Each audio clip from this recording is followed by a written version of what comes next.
The question is that the motion be agreed to. The Honourable Martin Aldridge.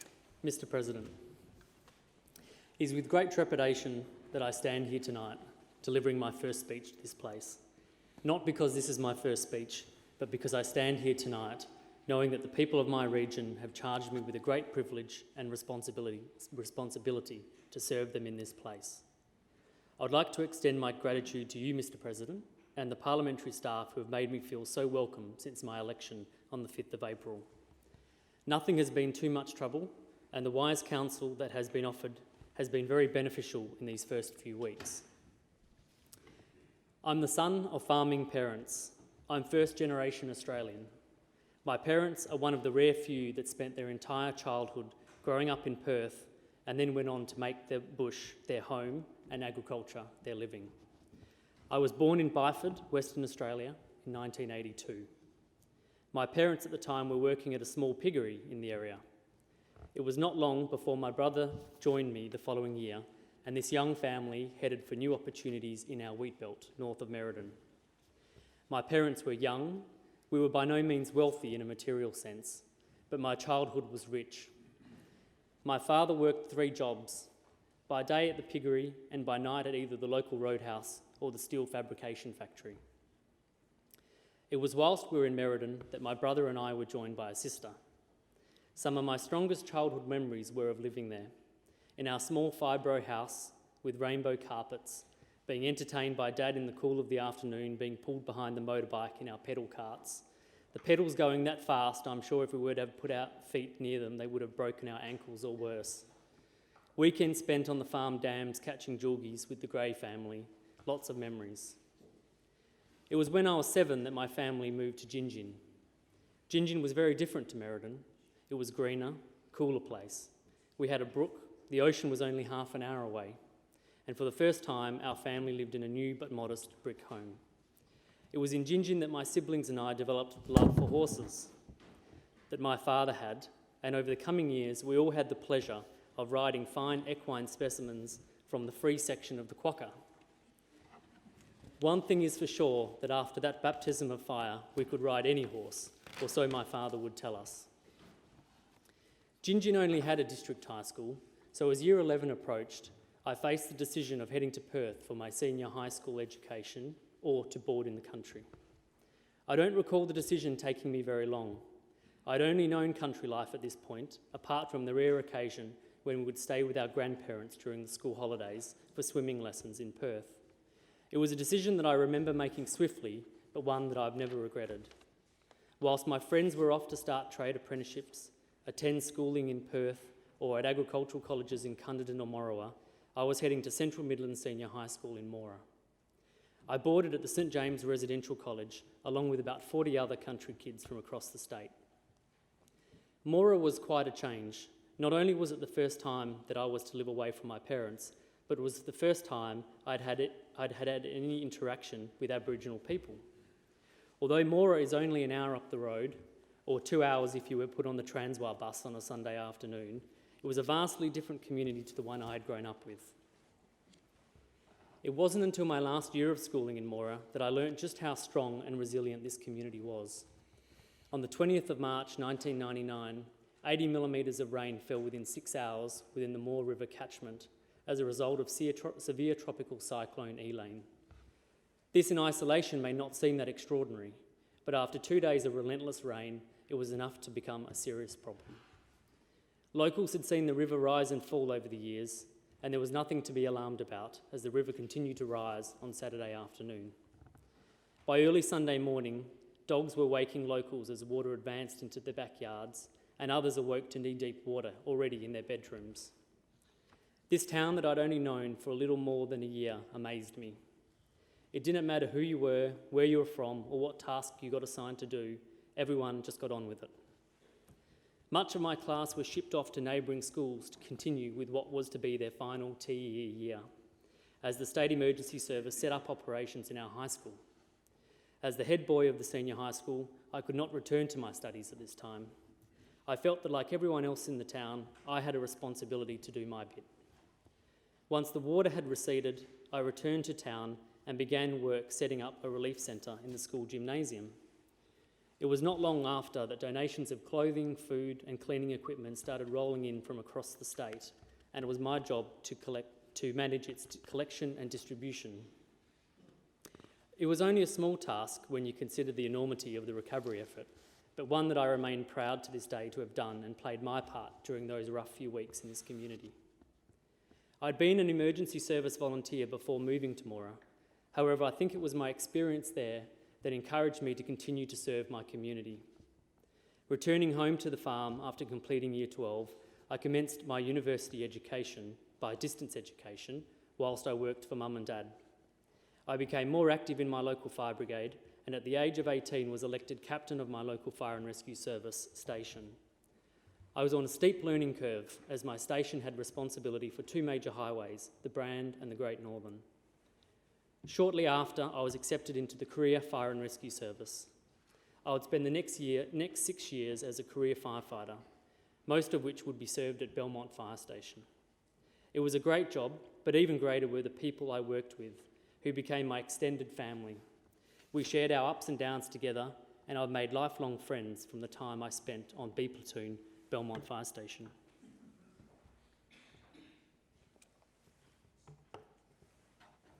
My involvement with politics commenced in a formal sense in the early 2000s. I was nervous about joining a political party.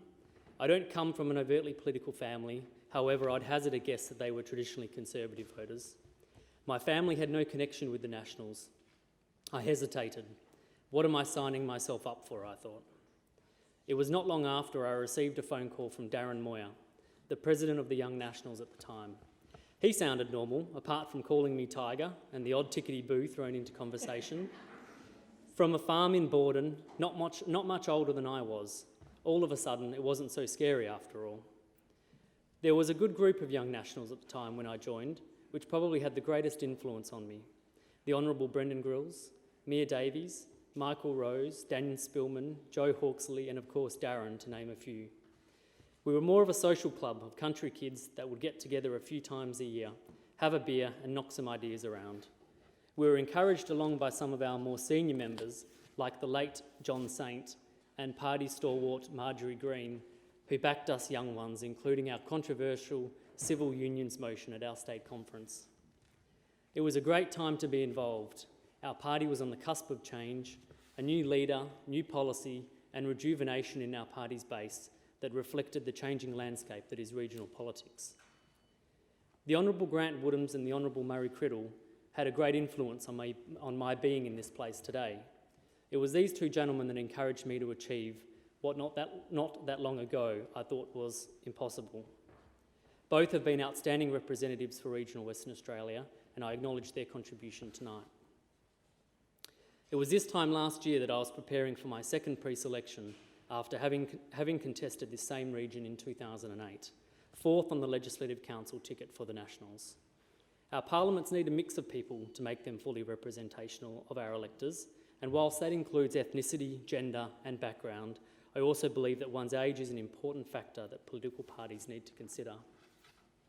If there was just one thing our small political party cannot be criticised for, that is its encouragement of younger people and women to become involved in politics. Whilst I was not active in the party at the time that the Honourable Brendan Grills was first pre-selected to contest the seat of Merredin at a by-election, I understand he was not the natural choice in a field of much more experienced candidates, and I'm sure there were similar rumblings within the party at the time about this energetic young man from the farm near Corrigan that had upset the pre-selection process and won.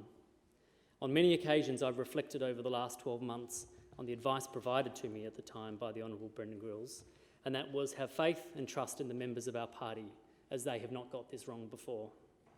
I hope that I honour the trust and faith that those party members have placed in me, in my service for my electorate over the next 4 years. I often reflect on the contemporary political debates with my peers that surround vexed issues and wonder if there will be a point in time in which we look back and wonder, what was all that about? Why did it take us so long to get there? Generational change is real, and that means that the values and beliefs of each generation are different. If you accept my argument that each generation has differing values and beliefs, then how can this place be truly representational until we have a much broader cross-section of the community represented here? With half of the region's voters aged 44 or less, How do we challenge younger people to seek office in this place? I hope that I'm able to connect with my region's young people and help restore some of the trust and respect that was once associated with political life. Too often politics gets in the way of good policy. I'm sure I'll be guilty of it too at some stage. However, some issues are just too important for us to accept failure. One matter that is close to my heart is the protection of firefighters, both career and volunteer. Tonight, as I deliver my first speech to this place, firefighters employed within Commonwealth jurisdictions at our airports and our defence facilities have a far superior level of protection than those employed by the state or engaged as volunteers. Fire protection in this state, and in fact all states of Australia, are predominantly delivered by volunteers. In Western Australia, the volunteer fire service numbers more than 30,000 in comparison to 1,000 career staff. An incident tonight at Perth Airport would trigger a massive response by fire agencies, including those employed at Perth Airport and those stationed around Perth within the Fire and Rescue Service. Whilst these Commonwealth and state firefighters work alongside each other, the protections offered by the state to our career and volunteer personnel remain inferior. In 2011, the Federal Parliament, off the back of a Senate committee findings, strong scientific evidence and action globally, moved to protect firefighters by passing rebuttable presumptive legislation. This legislation reversed the burden of proof required from the employee to the employer and would assume that in the event of a firefighter contracting one of 12 prescribed cancers and them satisfying several criteria, including varying lengths of service for each cancer type, the presumption would be that the development of the cancer was as a result of their exposure to the hazards of firefighting. Firefighters and their families fighting a bout of cancer, some quite seriously, need to remain focused on their treatment and recovery, not worried about a legal battle with insurers or how their family may be able to survive financially should they lose that fight. I could talk extensively on this issue, and being conscious of time will not, just to say that this Parliament needs to address this inconsistency as a matter of urgency.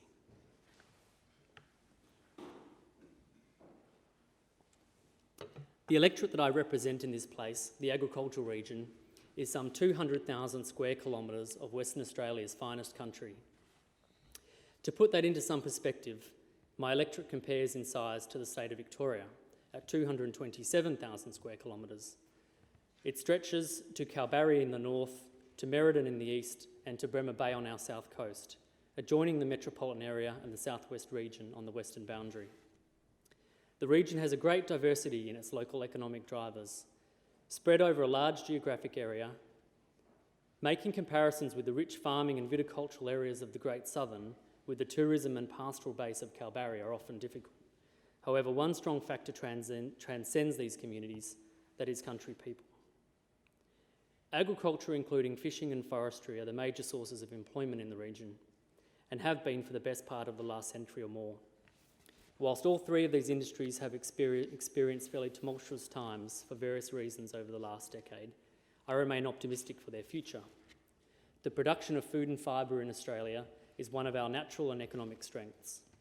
At the risk of sounding cliché, the exponential growth of global population will inevitably place immense pressure on our environment and our ability to feed the world's people. I strongly suspect that in my lifetime, we will experience our markets more closely watching agricultural commodities in the same way that we seem to be so fixated on gold and oil today. I've spent the entirety of my early years growing up on a farm. My partner's parents are farmers from Jitarning near Coolin, and I come from a region that derives much of its wealth from agriculture. I think I'm close enough to my community to understand the challenges facing the sector, not only in the agricultural industry, but in small business more generally. In a recent radio interview on ABC News Radio, Mr. Steve Carroll, a director at the Australian Bankers Association, referred to Australian Bureau of Statistics figures released recently that showed 1% of agribusinesses having difficulty accessing finance in comparison to the average across all other industries of 7%. Whilst I don't intend to shift the focus from the challenges in agriculture as they are real, we must consider them in the context of other small businesses as they are similarly facing financial challenges. Mining is a growth industry and a major contributor to the region and the state. Whether it has been natural gas, mineral sands or iron ore, mining has been part of this region for many decades. It may have become more apparent in recent years with the proposed development of Oakajee Port and the magnetite projects planned for the Midwest and the Great Southern. However, this industry is by no means new to our region. Mining offers our communities the ability to diversify local economies, create local jobs, and provide for more sustainable growth. It is often claimed that agriculture cannot coexist with mining, a claim that I do not accept. We need both industries to remain strong for our communities to prosper. I often hear the statement repeated ad nauseum, "We can't eat rocks," in an attack on the mining industry. This narrow view fails to consider how important minerals such as iron ore are to our industrialised world. A scarcity in supply of iron ore and other minerals would undoubtedly place a pressure on agriculture, an industry that has mechanised and modernised by enormous proportions over the last 50 years. Competing land and water use amongst industry is not new and will continue to raise its head from time to time. Good planning and governance is needed to manage these competing interests. With the agricultural region bordering the Perth CBD on the north, east and southeast boundaries, there is enormous potential for tourism. The opportunities are too many to list fully. However, towns like Kalbarri, Jurien Bay, Lancelin, York, the Avon Valley, the Pinnacles, the Parongarups, and our vast array of national parks across our region offer great variety to tourism ventures and tourists alike.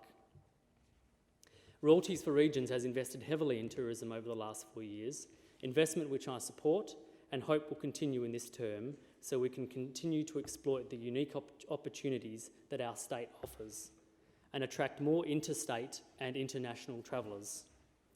Often I hear the claim that young people are no longer calling the bush their home, moving to the big smoke for opportunities that no longer exist in the regions.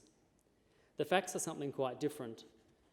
The agricultural region is home to some 137,000 West Australians, with 43% of them aged less than 34 years of age.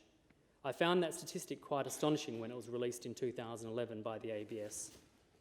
As governments scramble to meet the challenge of caring for the ageing in our community over coming decades, I hope we don't lose sight of the potential in our young people. They are innovative, educated, adaptive and prepared to meet the challenges of the future.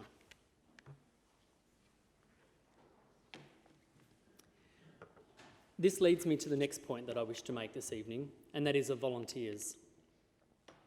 Having the majority of my extended family living in Perth, I'm convinced that for many West Australians, we take for granted the availability and provision of services in our regions, especially as they relate to essential and emergency services. We all expect that when we dial 000, help will be on its way. Not for 1 minute do I think that that is an unreasonable expectation. However, the majority of these responses, whether they be by the State Emergency Service, the Fire Services, St John Ambulance or the Marine Rescue Service, are by volunteers.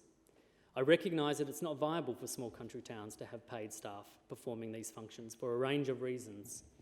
The first being that as a state we could not afford it. There are more than 30,000 fire volunteers and 2,000 ambulance volunteers in this state alone. I think just about every regional community is being affected by dwindling volunteer numbers, and as a product of that, volunteer burnout is on the rise. According to the Department of Communities in the report, The Economic Value of Volunteering in Western Australia, and based on 2006 ABS data, the annual value of volunteering in publicly oriented fields was in excess of $1 billion. Of that, $59 million was the estimated value of volunteering in emergency services alone. That is not to say that if the government was to do away with emergency service volunteers, that it would only cost them $59 million. I believe volunteering in our country communities has a bright future. But as policymakers, often we need to remind ourselves of the community's expectations in relation to service delivery, whether it be emergency services or through a host of other volunteer organisations within our community, and the cost benefit to government of having volunteers provide that service. I was in Kalbarri on Monday this week and met with Mr Mac Holt, Deputy Unit Manager of the Kalbarri State Emergency Service. Whilst touring the emergency service facility, which in recent years has received support from Royalties for Regions, Mac explained to me the investment that they are making in their volunteers and how they had grown their membership base from a limited few to a reliable number with succession planning well underway. One area that the government needs to address to relieve some burden on volunteers is the arrangements of non-urgent patient transfer. I attended many of the Southern Inland Health Initiative consultation meetings last year, and the two common issues raised were non-urgent patient transfer and the patient-assisted travel scheme. Our expensive emergency ambulances and our increasingly precious volunteers are becoming burdened with inter-hospital transfers of a non-urgent nature. For a town such as Jurien Bay or Moora, this is taking an emergency response resource as well as a volunteer crew out of town for 5 or more hours. If you were a one ambulance town, as many are, this would mean for that length of time the local emergency response capacity is severely diminished. I'm told this is taking its toll on our ambulance volunteers.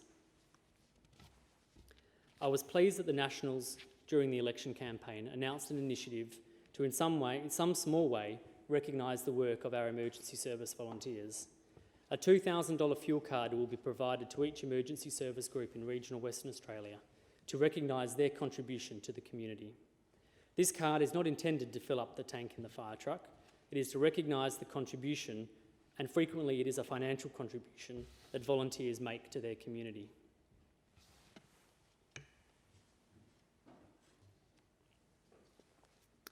I'd also like to make some comments in relation to the Patient Assisted Travel Scheme, or PATS as it is commonly known. I'm very proud of the much needed investment boost of PATS that Royalties for Regions funded when coming to government in 2008. However, the time has come for a more comprehensive review of this program. The line on the map approach as a sole eligibility measure is not providing the safety net that regional people need to access specialist medical care. I met a family living in Bindoon during the election that had 2 disabled children requiring ongoing specialist health care only available in Perth. Bindoon is their home, and more importantly, is where their family is located, which provides them with essential support to care for their children. I was told that on occasion, they travel 3 times a week to Perth for healthcare. Bindoon, being 80 kilometres from the CBD, does not provide this family with PATS eligibility, which is a minimum of 100 kilometres to the nearest eligible medical specialist. Staying overnight in Perth is not an option for this family either.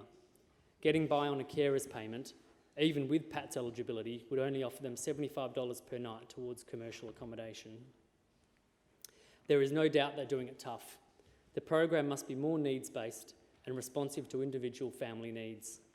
I appreciate the requirement to have eligibility criteria, but then have some way of allowing the department to provide some discretion in its application based on exceptional circumstances. I'd like to talk briefly about the campaign and make some specific mention of those who provided me with a great amount of support.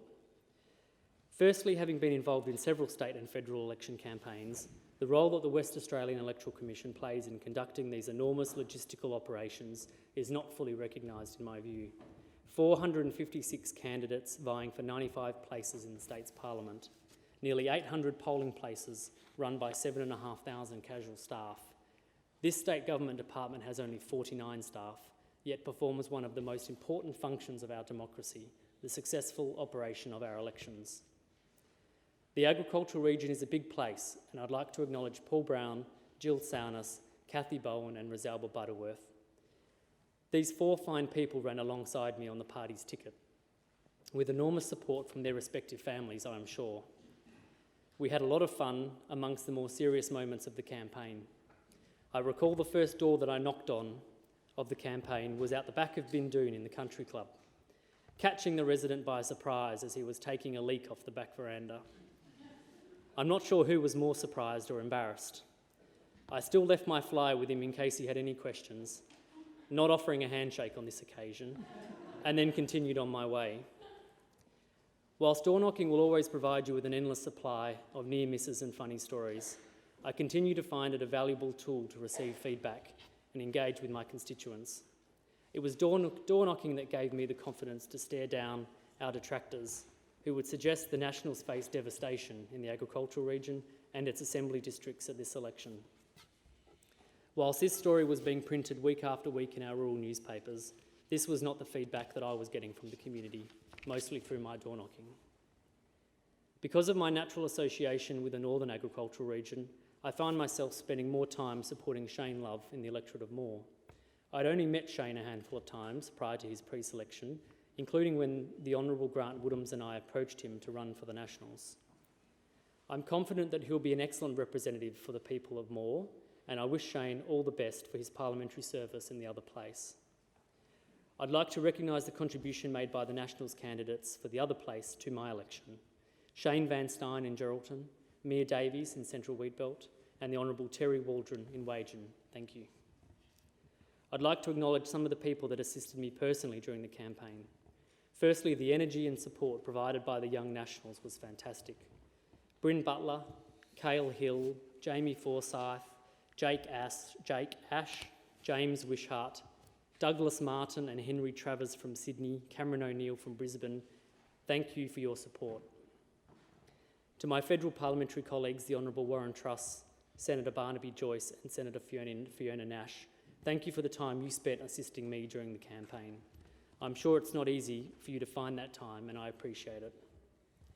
I'd like to acknowledge the support of my amazing family. My mum and dad especially helped me on several fronts: putting up billboards, catering at campaign functions, transporting our team around the electorate. I'm very privileged to have such a supportive family. Polling day is never an easy task, and there are far too many people to mention individually. Friends, grandparents, aunts, uncles, cousins, parents-in-law, as I said, too many to mention, but I would not be here today without all of your hard work on that long, warm day in March. Mr. President, I took your wise advice and have two very, very capable staff supporting me. I'd like to recognise Vanessa Sheehan and Joe Lundy tonight. Whilst we're only a few weeks in, your support for me has been superb. Last but not least, I must save a special mention for my much-loved partner, Dale Spark. I've found many people have offered advice on how to look after one's family whilst in public life, which I must say I have not needed yet. Even through the busy months leading up to the election, when I would not be home for weeks at a time, I knew I had the 100% support of you. You're an amazing person who backs me every inch of the way. I look forward to the next 4 years in this place. I hope that we can tackle some of the big challenges that stand in the way of making Western Australia even greater. I thank the House for its patience.